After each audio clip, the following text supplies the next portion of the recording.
When homes became investments, Gen Z lost their identity. There's two ways of looking at a home. We have the idea of a shelter. This is my comfort, my safety, my place to just live and raise my family.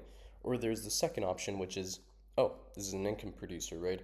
I can just purchase this new property to then, in 10 years, just sell it for profit for like 2 to 3 times the amount that I bought it for, right? So when did both sides actually start competing for the same asset, which is the home? And what happens when the second one, which is the investor, actually took over the shelter side of things?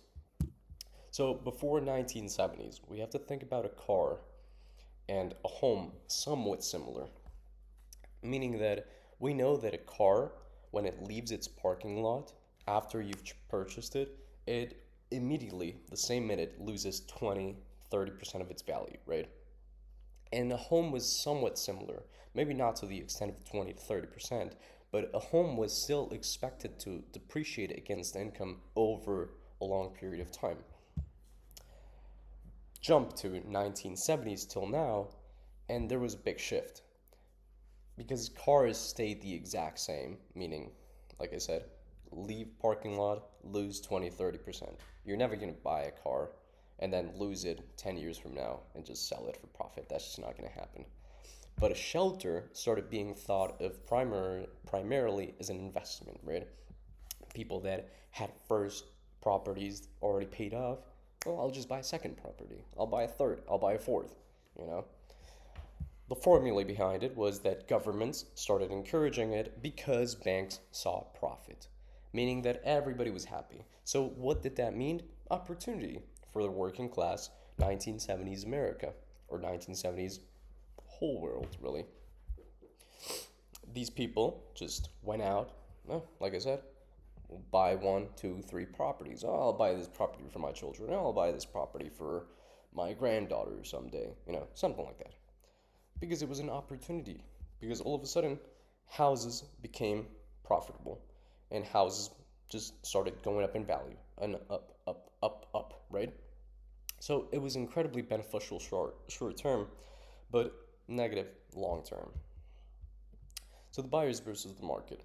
I want you guys to think about this image as you and me and everybody that is trying to buy a house or trying to fit into this world right now is these police cars, right?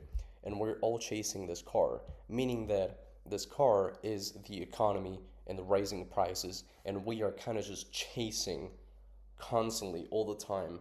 But this one just keeps getting away all the time. Just so the lack of supply with the huge amount of demand is obviously what is causing this crazy inflation in the housing market, right? You go up, up, up, up, up in prices, and we have to try to keep up somehow, but it's almost impossible, right? And we can see the graph that Gen Z, when did they actually start growing up? They grew up around the 2000s, 2009-ish, a little bit, something like that, right? You can see that the rent was here around 1,000, between 800 to 1,000, something like that, right? And then jumpstart to 2022, which is like 4 years back, right? We're in 2026. And we already see that the rent right here, average rent in America is 1,800, not 18,000, damn. 1,800, that is unbelievable. That is almost double what we actually grew up in, right? So what gets lost when these prices and this investment business starts taking off like crazy? And when housing becomes an asset. So homes started becoming just simple houses, right? It just became another property and another one and another one. And so this lack of care for the community, which we all grew up in, this lack of care from the individual owners of the house that were renting it to people that were just living there for 1 year, 2 years, or something like that, they just obviously did not care for the community. They did not care about the safety because they didn't even live in that place, right? So what happened is that big cities just started hollowing out, meaning that they just lost their identity. And this place that Gen Z specifically grew up in no longer had room for them, and no longer they did not longer feel a part of this community because, like I said, just people did not care about the community. If you're all renters, you're just gonna be there temporarily, right? So what the fuck do I care about? Oh, the safety of the schools and the education system in this district or something like that, right? So these big cities just lost their identity completely. So the buyer's paradox for Gen Z is that, okay, I need to move to a big city in order to even have an opportunity to purchase a home for my final for my future, right?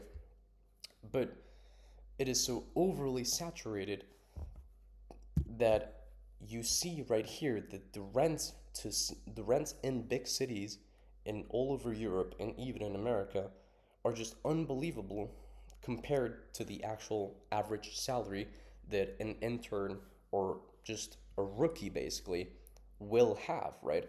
It takes up about, you can see here in some cities, almost 50% almost. The average is like 30, maybe 30, 35, almost 50% in some cases, like Berlin or Paris or something like that, right? Which is unbelievable. So these people, Gen Z, us Gen Z, we don't even have room to save for the down payment. So we end up living in a place, in an area where it's just populated by rentals, and nobody can even own a home. So Gen Z is basically in this loop all the time of, oh, I need to move to a big city, but okay, the rent prices are just crazy. But then I don't even have money to save. Okay, so then I just have to rent. And then like this forever. So the problem is that, yes, a home is priceless, and that's all what we're aiming towards. But the problem is that we handed something deeply human, which is a home and shelter, an opportunity to grow as humans and feel a part of a community, over to a system that only speaks one language, which is money, profit, basically just benefits all over the place, right? Economically speaking. And then blame on a generation like Gen Z that has to live these consequences.